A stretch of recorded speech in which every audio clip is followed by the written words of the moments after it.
Les infos de la semaine, évidemment, pour commencer. Jacque Vaughn a été viré de Brooklyn. Le coach de Brooklyn, il a été viré. Alors que, pour le coup, en début de saison, on en parlait, moi, comme une équipe un peu chouchou qu'on aimait bien voir. Mais il a été viré. Apparemment, il y a des décisions qui ne passaient pas avec Michael Bridges, avec Spencer Dinwiddie et autres. Bref, il a été viré et remplacé par Kevin Ollie.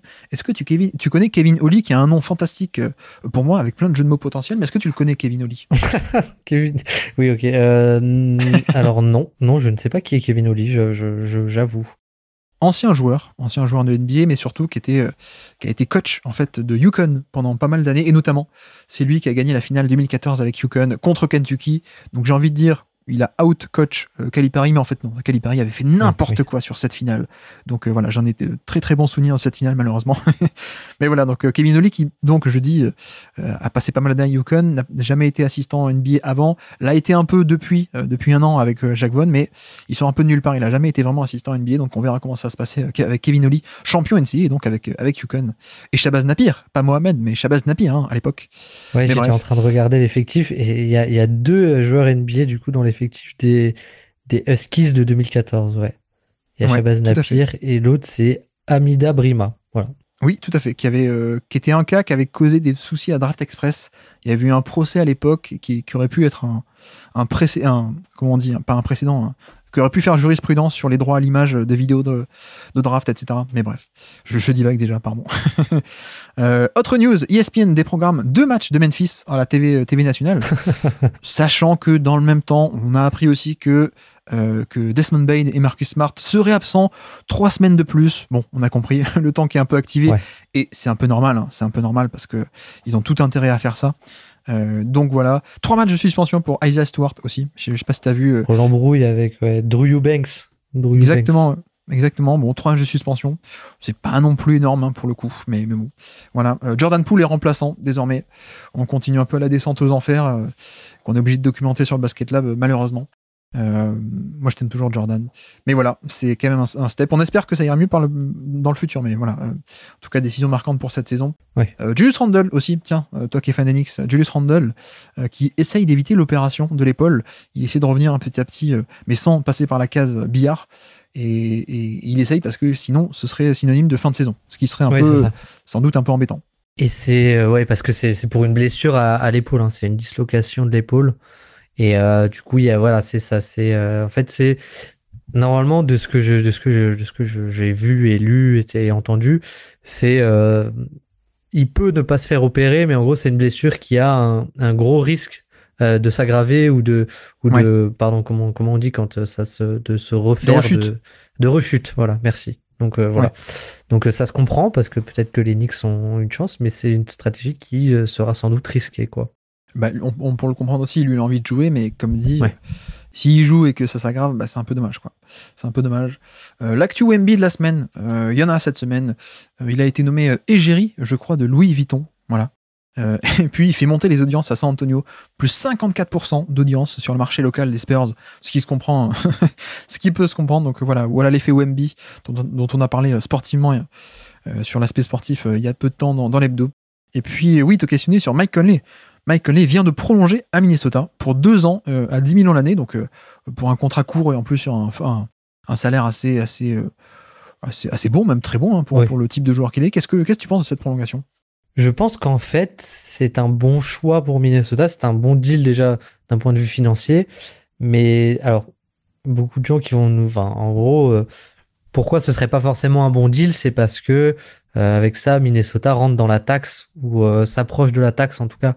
J'ai pas les chiffres exacts en tête, mais du coup, on est vraiment sur un all-in de ce projet. Mais en fait, ils avaient déjà tellement, je trouve, plus trop d'autres solutions.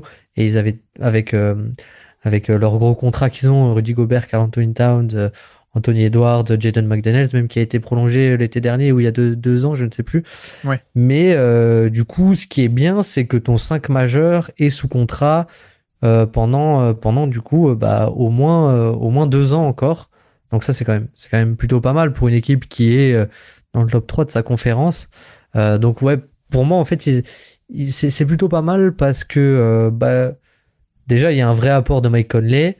Le deal est plutôt bon financièrement et ils n'avaient pas vraiment le choix, quoi, en gros.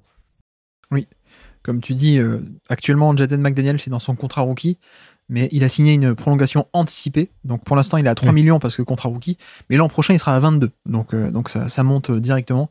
Je pense qu'il y a des Nasrid qui pourraient être échangés, voire même Cal Anderson. Non, Anderson en fin de contrat, Cal Anderson. Mais voilà, comme tu dis, peut-être qu'on va essayer on essaiera l'an prochain de voir ça au niveau financier, parce que ça devient compliqué, autant de gros contrats. Mais voilà, comme tu dis, c'est aussi un all-in. Et pour le coup, je trouve qu'en soi, le contrat est quand même bien pour un joueur qui est encore compétent, qui apporte du leadership, expérience, etc., dans un vestiaire assez jeune, quoique il commence un peu à vieillir, avec avoir pas mal de vétérans. Et puis surtout, au-delà du mental et du leadership, il y a aussi le fit sportif, en fait. Il est encore bon défenseur, et le fit sportif offensif avec Gobert est très bon. Donc voilà, c'est quand même plutôt pas mal pour Mike Conley et pour Minnesota. En tout cas, mieux que la dernière fois que... Tu sais, mon souvenir d'un meneur qui se fait prolonger au mois de février-mars, donc avant la free agency, c'était Eric Bledsoe qui était prolongé en mars 2019, je crois. Ah oui, c'est vrai que c'était un peu sorti de nulle part même. Exactement. Et c'était un peu, on se disait ça allait être le point central de la free agency de Milwaukee. Que faire et surtout quelle autre option ils pourraient avoir. Bon, finalement ils avaient fait ça, ils s'en sont mordus les doigts. donc voilà. Mais bref, est-ce que tu as entendu parler du No Bull Tour? No Bull Tour. Ouais, BULL. Non, dis-moi en plus. Eh bien, le bull, c'est pour les bulls et aussi pour le bullshit. Et oui, puisque le No Bull Tour, en gros, donc pas de bullshit, les conneries, donc pas de bullshit, le tour de la tournée de pas de conneries, c'est Scottie Pippen, Luc Longley et Horace Grant, donc 3 anciens joueurs de Chicago de l'époque, qui font une tournée. Là, actuellement, ils sont en Australie. Ils font une tournée sur scène, vraiment dans des théâtres et sur scène pour raconter leur histoire, et surtout pour démonter, je cite, démonter ce doc à la con. Voilà. Donc c'est un peu ça. En parlant de Last Dance, du coup, j'imagine. Exactement. En parlant de The Last Dance. Voilà. Donc Scottie Pippen dit, non, c'est que des conneries. Horace Grant aussi, il était pas très fan. Des accusations comme quoi il se serait la top de Sam Smith, etc. Donc voilà. Il dit, si vous voulez la vérité, venez nous voir sur scène. donc voilà pour Scottie Pippen. Et puis dans l'actu aussi, quelques revenants. Est-ce que tu connais, ou tu avais entendu parler de Marques Bolden? Je ne sais pas si tu le connais, qui vient de signer à Charlotte, Marques Bolden, qui était le pivot à l'époque. Qui était aux Sixers, si je dis pas de bêtises. Je crois qu'il y était aux Sixers, effectivement, et qui était le pivot de Zion, surtout à Duke à l'époque. Un jeune pivot. Donc Marques Bolden est de retour. Darius Bazley aussi, qu'on a connu à OKC, qui avait fait un peu à Phoenix, je crois, l'an dernier, et qui est de retour aux Sixers, lui, cette fois. Très bon défenseur, mais malheureusement, rien de plus. L'attaque s'est jamais développée. Ouais. Exactement.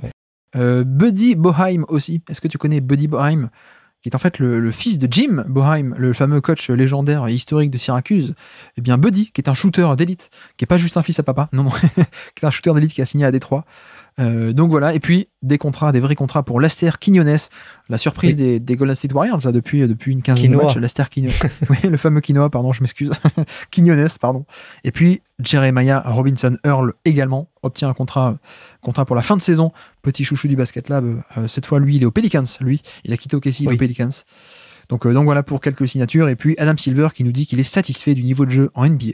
Voilà, les fameuses conférences de presse du All-Star Game. Lui, il est satisfait du niveau de jeu en NBA, et je le cite, « Je ne suis pas d'accord avec les gens qui trouvent que les équipes NBA ne défendent plus. Les défenseurs doivent juste couvrir des distances bien plus grandes. » Fin de citation. Mesdames et messieurs, Adam Silver s'y connaît mieux que 98% des analystes NBA de radio, de télé et de partout. C'est beau. Mais quelque part, c'est aussi un peu rassurant, quoi. que le big boss de la NBA comprenne un peu ce qui se passe dans sa ligue, quoi. Tout à fait, je suis d'accord. Non, mais comme j'aime bien taper sur lui quand je suis pas d'accord avec ses décisions, mais là on peut le dire quand même quand il a raison tout de même. Et puis dernier, pardon, après j'arrête pour de vrai. Quoique, la NBA envisage de fermer la team Ignite. Toi qui aimes bien aussi le scouting un peu, la team, tu sais, la fameuse équipe qu'ils avaient montée en D-League. La raison, c'est que on nous dit l'injustice a disparu. L'injustice n'existe plus. Quelle est cette injustice? C'est le fait que des jeunes basketteurs puissent passer par la D-League plutôt que par la case NCAA où ils n'étaient pas payés. Donc il y avait cette option de la team Ignite où ils étaient payés, les meilleurs prospects du pays. Bon, il se trouve que maintenant que la NCAA commence à rémunérer les athlètes, Voilà, l'injustice a disparu, donc et surtout comme ça coûte de l'argent et que je pense que médiatiquement ça marche pas tant que ça, cette fameuse équipe de prospects d'élite. Voilà, je pense que la NBA pourrait envisager de fermer ça apparemment. Et puis OKC qui coupe Alex Veil, Pokuševski, c'est fini pour Poku du côté d'OKC, lui un peu le symbole des joueurs hipsters d'OKC de l'époque. Donc voilà pour les infos de la semaine. Est-ce que Poku, tu t'aimais bien ou pas? Non. Moi, j'ai jamais trop aimé Pokusevski. Mais c'est vrai que la G-League, je trouve c'est dommage parce que j'aimais bien en fait l'idée de base. Parce que je sais pas si tu te souviens, mais la première année, en fait, c'était pas que des prospects. Ils avaient ramené un coach. Ils avaient amené un coach. Oui. Je sais plus qui c'était, mais ils avaient. Et tu sais qui c'est ce coach? Ce coach, c'est Kevin Ollie. Ah, mais c'est vrai. Ah bah voilà. Eh oui. Voilà. Et ils avaient ramené des vétérans aussi. Ils avaient ramené Jared Jack, des joueurs comme ça. Et oui, t'as raison. L'idée était pas mauvaise en fait, je trouve, sur le papier. Donc au final, c'est, je pense, une grosse déception pour un peu tout le monde. D'autant que les prospects qui sortent de G-League n'ont pas franchement réussi quoi pour l'instant. Oui, après, on va pas se mentir. Moi, si j'ai de nouveau tous les prospects, les top prospects du pays qui reviennent jouer en NCAA, moi qui aimais bien la draft et scouter, ça me facilite la vie. Parce que là, actuellement, les dernières drafts, t'avais des joueurs qui partaient dans toutes les ligues différentes. Je savais pas où est-ce qu'il fallait pour trouver les matchs et pour scouter. Donc voilà, peut-être qu'un retour vers la NCAA, ce qui pourrait aussi aider la NCAA. On verra ça. Merci d'avoir écouté cet extrait. S'il vous a plu, l'émission complète est disponible en description et on se donne rendez-vous sur le feed principal du Basket Lab pour l'intégralité des podcasts. À bientôt.